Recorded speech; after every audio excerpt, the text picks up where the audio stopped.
बताएं आसिफ साहब, आज किस तरीके का प्रोग्राम है आपके यहाँ?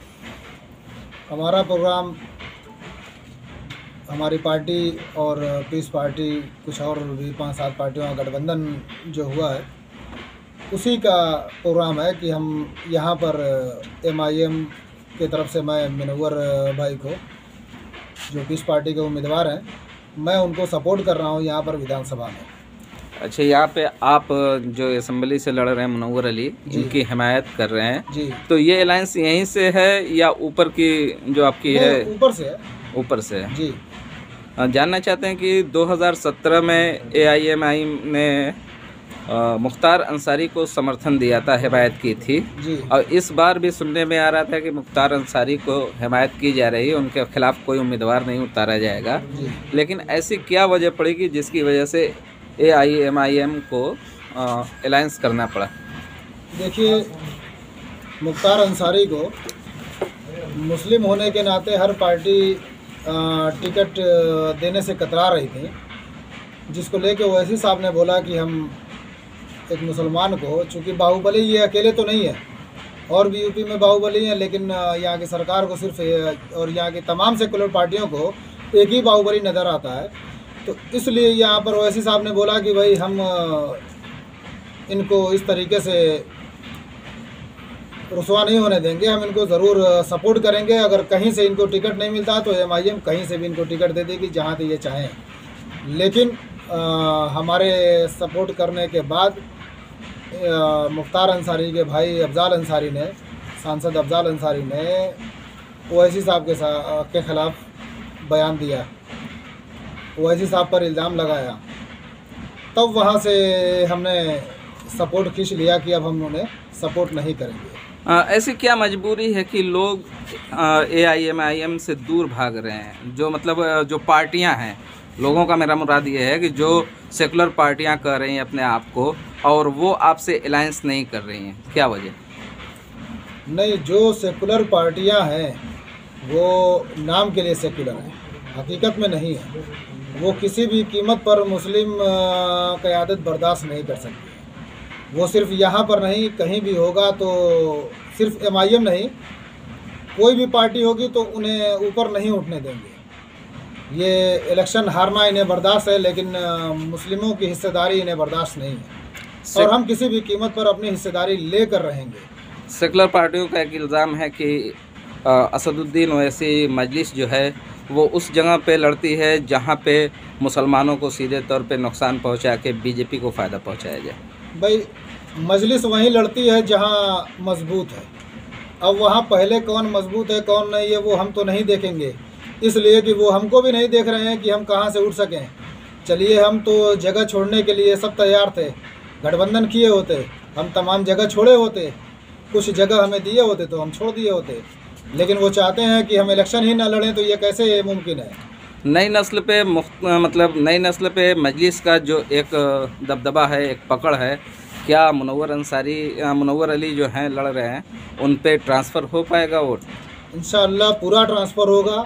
जितना MIM के सपोर्टर हैं सब के सब मुनव्वर अली को वोट देंगे, और मुनव्वर अली एक बड़ा मत मिलेगा इनको, और इंशाअल्लाह ये जीतेंगे। मुनव्वर पैसे से भी कमज़ोर हैं, फाइनेंशियली बहुत कमज़ोर हैं, जिस तरीके से करोड़पति यहाँ लड़ रहे हैं।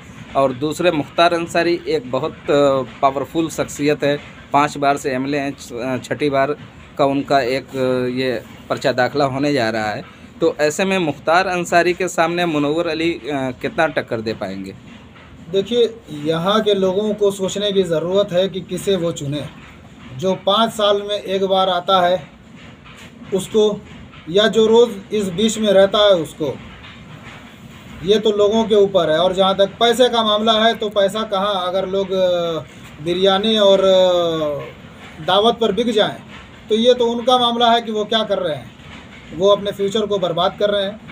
यहाँ पर पैसे का और मामला ही नहीं होना चाहिए। यहाँ कैंडिडेट को देखने की ज़रूरत है कि कौन हमारे बीच में है और कौन हमारे मसले को उठाता है। मुनव्वर अली इस ज़िले में पूरा मशहूर है कि हर एक मामले को लेके कलेक्ट्री पर धरना देना और कहीं भी जाना 1 मिनट में ये आदमी पहुंचता है, बाकी कोई नहीं। एक माहौल बनाया गया है कि जिस तरीके का माहौल है कि अखिलेश यादव इक़्तिदार में आ रहे हैं और मुख्तार अंसारी कहीं ना कहीं सपा के अलायंस से हैं, तो ऐसे में उनको कैसे हरा पाएंगे? देखिए, जहाँ तक लोगों को बहुत यकीन करके बैठे हैं कि समाजवादी इक़्तिदार में आ रही है, सरकार बनाने जा रही है, अखिलेश यादव सरकार नहीं बना पाएंगे, जहाँ तक मेरा तजुर्बा है। क्या मैसेज देना चाहते हैं आप लोगों को? मैं मैसेज यही देना चाहता हूँ कि जो उम्मीदवार आपके बीच का रहने वाला है, जो मजबूती से आपके मसले को उठाता है, उसको आप सपोर्ट करिए, न कि चाँद की तरह आने वाले को। मुनव्वर साहब, हम जानना चाहेंगे कि आपको MIM जो एक मजबूत किला है MIM का, ख़ास तरीके से मुसलमानों की जो नई जनरेशन है उस पर एक अच्छी पकड़ मानी जा रही है, जैसा जो तज्ज़ियाकार हैं वो बताते हैं, तो अब आपको इतना बड़ा सपोर्ट मिल रहा है इस इलेक्शन में, तो क्या मुख्तार अंसारी के कदम डगमगाएंगे? अल्हम्दुलिल्लाह, अल्लाह का बहुत बड़ा करम है कि जिस मिशन पे डॉक्टर अय्यूब साहब लगे थे आज कई महीने से, आज वो इत्तेहाद जो है प्रदेश में हो गया है। और हमारे जिला अध्यक्ष जी जो हैं MIM के, इन्होंने जो है पहले ही हमें कहा था कि मुनव्वर भाई कोई न कोई एक नया यहाँ होना चाहिए, कुछ अलग, क्योंकि मऊ में जब भी कोई हालात बनता बिगड़ता है तो ये दूर दूर तक कहीं दिखते नहीं हैं। और हमारे मऊ का मुस्तकबिल खतरे में है। मऊ की आने वाली जो जनरेशन है, जो पीढ़ियाँ हैं, भाई हम तो जो है नहीं बाहर जाके पढ़ पाए, लेकिन हम चाह रहे हैं कि हमारे मऊ और पूर्वांचल की तरह रियात में जो है कोई यूनिवर्सिटी मेडिकल कॉलेज नहीं है। जो बच्चे हमारे दिल्ली वगैरह जाते हैं, चाहे कोटा जाते हैं, लाखों लाख रुपया खर्च होता है और हमारे बच्चे हमारे आँख के सामने नहीं होते हैं। तो वो हम लोग चाह रहे हैं कि एक मऊ में एक नया दौर आए और इंशाल्लाह वो दौर आएगा। मैं इनका शुक्रिया अदा करता हूँ तहे दिल से।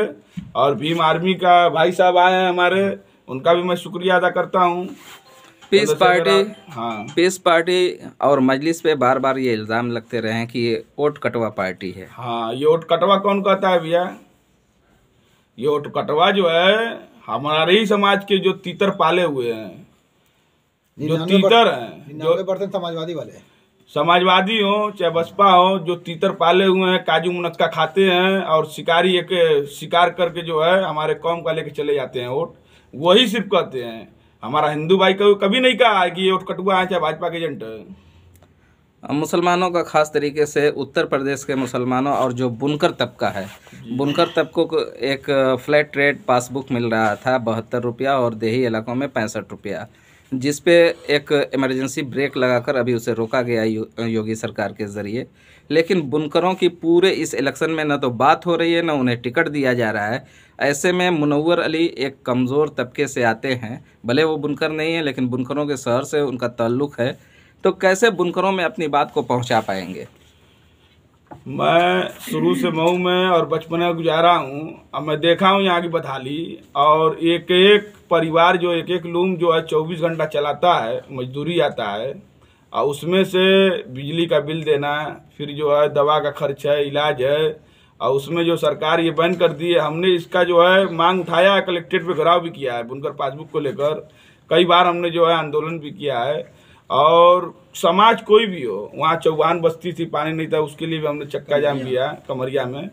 तो कुल मिला जुला के जो है संघर्ष हम करते हैं, और एक बार अगर जनता हमें मौका दी तो ये जो मुनव्वर बोलता है वो करता है। वो अगर आंदोलन यहाँ कर रहा है तो वहाँ पर भी आंदोलन करेगा, विधानसभा में धरने पे बैठ जाएगा, काम कराएगा।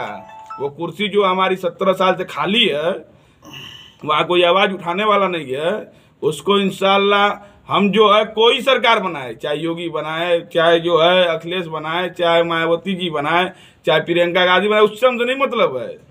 हम डंके के चोट पे कह रहे हैं कि मऊ की आवाम पूरा पूरा भरोसा हमारे पे करे, और इंशाल्लाह अगर साल भर के अंदर अंदर मऊ की तस्वीर नहीं बदल दी गई, विकसित कर दी गई, विकास नहीं कर दिया गया, तो मैं जो है छोड़ दूंगा राजनीति करना है। मुनव्वर अली जब कभी भी मुनव्वर अली आवाज़ उठाने की कोशिश करते हैं, कुछ एक तहरीक चलाते हैं, आंदोलन करते हैं, तो उनके ऊपर कई मुकदमे लाद दिए जाते हैं। क्या आपको लगता है कि इस इलेक्शन में आपको इस तरीके से छोड़ दिया जाएगा, कहीं किसी का वोट का नुकसान होगा? तो अल्लाह बहुत बड़ा है, अल्लाह पाक पे हमें भरोसा है। एक मेरा रोआ जो है ये बाका नहीं कर पाएंगे, उठ बात कमर क्या डरता है, और फिर देख खुदा क्या करता है। मुझे अल्लाह पे भरोसा है।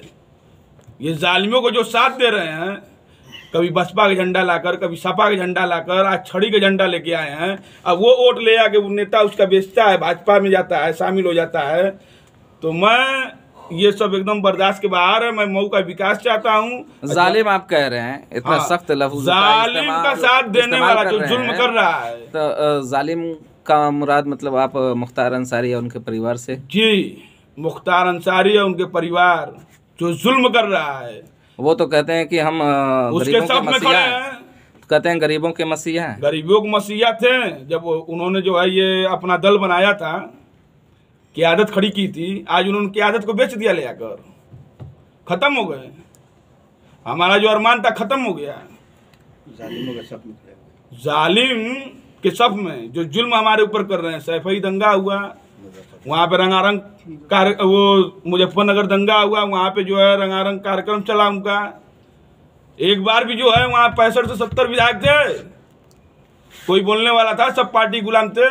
जालिमों के सब में वो खड़े हैं, हम उनको भी जालिम मानते हैं। पूरे उत्तर प्रदेश में एक तरीके से कह लीजिए कि मुख्तार अंसारी को माफिया और बाहुबली कहा जाता है। इतनी बड़ी ताकत है। हम नहीं कहते, हम तो ये कहते हैं कि मुबैना तौर पे वो माफिया कहे जाते हैं जब तक कोर्ट की तरफ से कोई डिसीजन नहीं आया था। लेकिन आप उनके खिलाफ किस हिकमत अमली से लड़ेंगे कि आप उसको शिकस्त दे देंगे? जनता पर हमें भरोसा है। मैं 18 साल से संघर्ष कर रहा हूँ।